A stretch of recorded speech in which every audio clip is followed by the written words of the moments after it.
أعوذ بالله من الشيطان الرجيم بسم الله الرحمن الرحيم.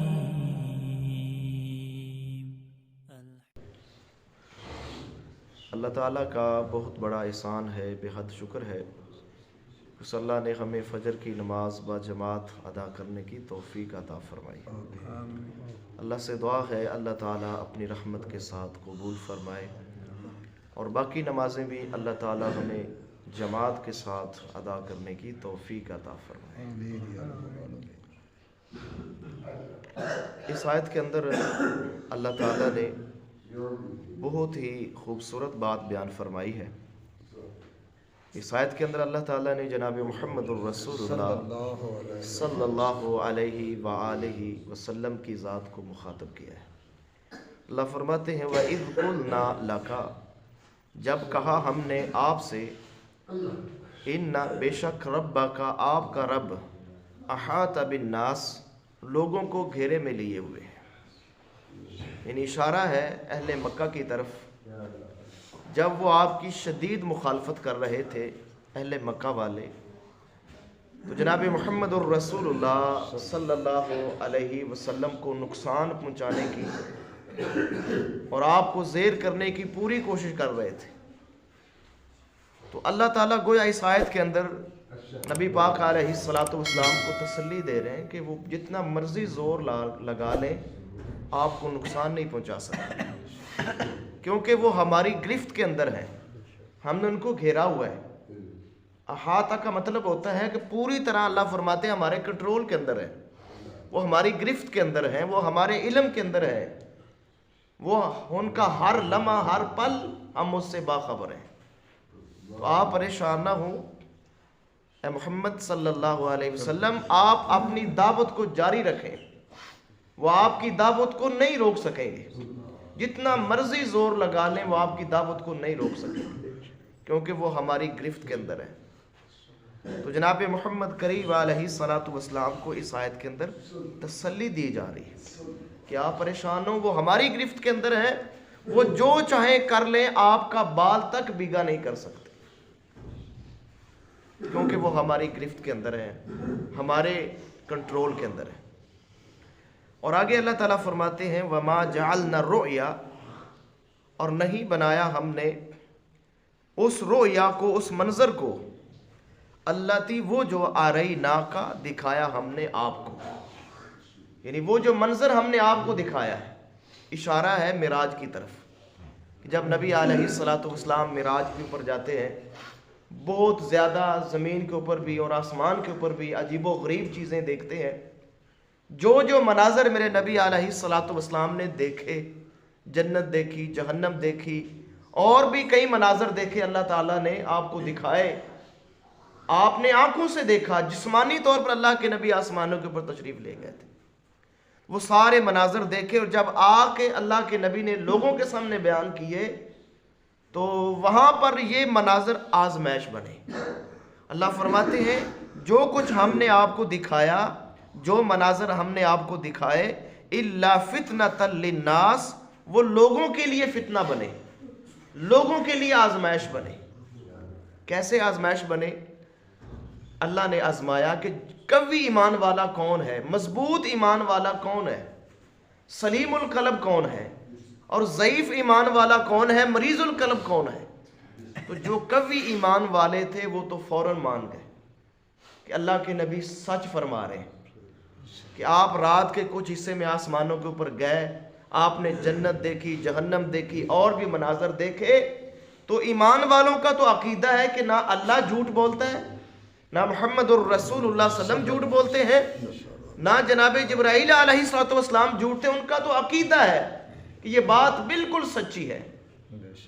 اور جو کمزور ایمان والے تھے، ضعیف ایمان والے تھے، وہ پھر گئے کہ یہ کیسے ممکن ہے کہ رات کے کچھ حصے کے اندر ایک انسان بیت المقدس جائے، پھر آسمانوں کی سیر کرے، جنت دیکھے، جہنم دیکھے، پھر رات کے اسی حصے کے اندر واپس مکے کے اندر آ جائے.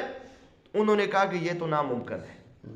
تو جو ضعیف ایمان والے سے تھے وہ لوگ پھر گئے، وہ ایمان سے چلے گئے. تو اللہ فرماتے ہیں کہ اس منظر کو ہم نے ان لوگوں کے لیے آزمائش بنایا ہے کہ ہم جان سکیں کھرا کون ہے کھوٹا کون ہے، کس کے اندر مضبوط ایمان ہے کس کے اندر ضعیف ایمان ہے۔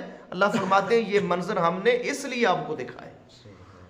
اب اللہ کے نبی جب واپس آئے تو اور زیادہ جو مخالفت تھی وہ شدت کے اوپر آ گئی۔ ابو جہل نے بڑی مخالفت کی، بڑے بڑے لوگوں نے مخالفت کی کہ دیکھو یہ کتنا بڑا جھوٹ ہے، اور ابو جہل نے تو یہاں تک کوشش کی کہ نبی علیہ الصلوۃ والسلام کا جو سب سے بڑا دوست تھا سیدنا ابو بکر صدیق، اس کو گمراہ کرنے کی کہ اگر کوئی بندہ یہ کہے کہ رات کے کچھ حصے میں اتنی دور گیا، آسمانوں کی سیر کی، بیت المقدس گیا، پھر رات کے اسی حصے کے اندر واپس آ گیا، تو یہ تیری بات ماننے میں آتی ہے؟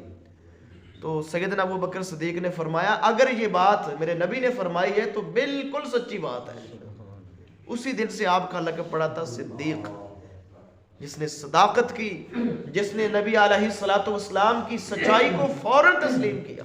تو اللہ فرماتے ہیں یہ منظر ہم نے ان لوگوں کے لیے فتنہ بنایا۔ اور آگے اللہ فرماتے ہیں وَالشَّجَرَةَ الْمَلْعُونَ فِي الْقُرْآنِ، اور قرآن کے اندر اللہ تعالیٰ نے ایک درخت کا ذکر کیا ہے جو درخت ملعون درخت ہے، جس کی مذمت کی گئی ہے، جس کے اوپر لعنت کی گئی ہے، اس درخت کا بھی اللہ نے ذکر کیا ہے، اور اس درخت کو بھی اللہ تعالیٰ نے ان کے لیے آزمائش اور فتنے کا ذریعہ بنایا۔ یہ درخت کہاں ہے؟ یہ درخت جہنم کی تہہ کے اندر اگے گا، جہاں سے جہنم کی آگ بھڑکائی جاتی ہے وہاں یہ درخت اگے گا۔ اب جب اللہ کے نبی نے یہ بات بتلائی تو ابو جہل نے یہاں پھر فتنہ ڈال دیا کہ عجیب بات ہے کہ اتنی تم کہتے ہو کہ اتنی شدت کی آگ ہے، اتنی سخت آگ ہے، اور اس آگ کے اندر درخت اگے گا، یہ کیسے ممکن ہے؟ تو اللہ فرماتے ہیں جو اہل ایمان تھے، قوی ایمان والے تھے، وہ تو فوراً مان گئے کہ اللہ سچا ہے، اللہ کے لیے تو کچھ مشکل نہیں ہے، وہ تو اس آگ کو ابراہیم کے لیے ٹھنڈی اور سلامتی والا بنا دے تو اس کے لیے ادنا کرشمہ ہے، اس جہنم کے اندر درخت پیدا کرنا اس کے لیے کوئی مشکل بات نہیں ہے۔ ابو جہل نے بہت بڑا فتنہ ڈالا لوگوں کے درمیان، کہ خود تو کہتا ہے کہ وہ آگ بڑی تیز ہے جہنم کی، اور اب کہہ رہا ہے کہ اس آگ کے اندر درخت اگے گا، لوگوں کے اندر اس نے فتنہ ڈال دیا۔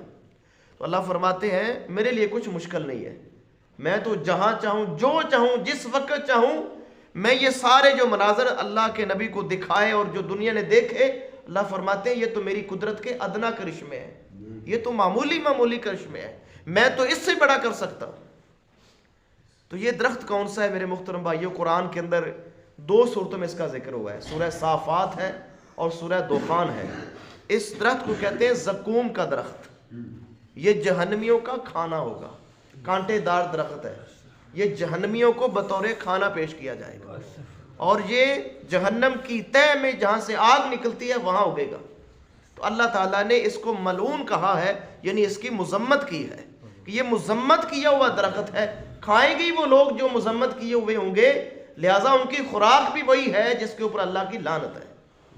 تو آگے اللہ فرماتے ہیں وَنُخَوِّفُهُمْ فَمَا يَزِيدُهُمْ إِلَّا طُغْيَانًا كَبِيرًا، اللہ فرماتے ہیں ہم ان نشانیوں سے، ان مناظروں سے ان لوگوں کو ڈراتے ہیں، اور اللہ فرماتے ہیں جب ہم نے ان کو ڈرایا تو ہوا کیا؟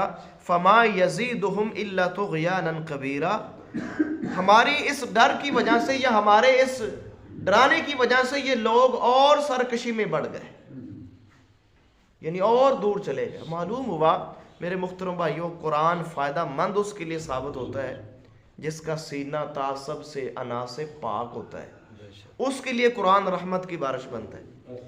جس کا جو قرآن سے مخالفت کرتا ہے، قرآن سے دشمنی رکھتا ہے کہ میں نے قرآن کو ماننا ہی نہیں ہے، میرے محترم بھائیوں اس کے لیے اللہ تعالیٰ کی نصیحت اور اللہ تعالیٰ کے عذاب و وعید ساری چیزیں اس کے لیے مزید اس کو سرکشی بغاوت میں اور آگے لے جاتی ہیں، وہ اور زیادہ گمراہ ہو جاتا ہے، قرآن اس کے اوپر اور عذاب کی صورت میں بن کر آتا ہے کہ وہ اور زیادہ دور ہو جاتا ہے۔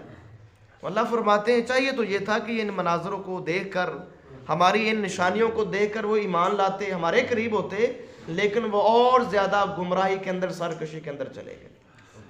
تو میرے محترم بھائیو اللہ سے ہمیشہ دعا مانگنی چاہیے کہ اللہ جب تیری بات سنے اور تیرے محبوب محمد کریم علیہ الصلوۃ والسلام کی بات سنے، اللہ ایسا ایمان اور ایسا سینہ عطا کر کہ ہم کھلے دل سے اس کو ماننے والے بن جائیں، تو پھر انشاءاللہ دیکھیں اللہ تعالیٰ کی کیسے رحمت ہوتی ہے۔ اللہ سے دعا ہے اللہ عمل کی توفیق عطا فرمائے، اللہ تعالیٰ سے دعا ہے اللہ کمی کوتاہی معاف فرمائے، اللہ اس قرآن کے مطابق زندگی گزارنے کی توفیق عطا فرمائے۔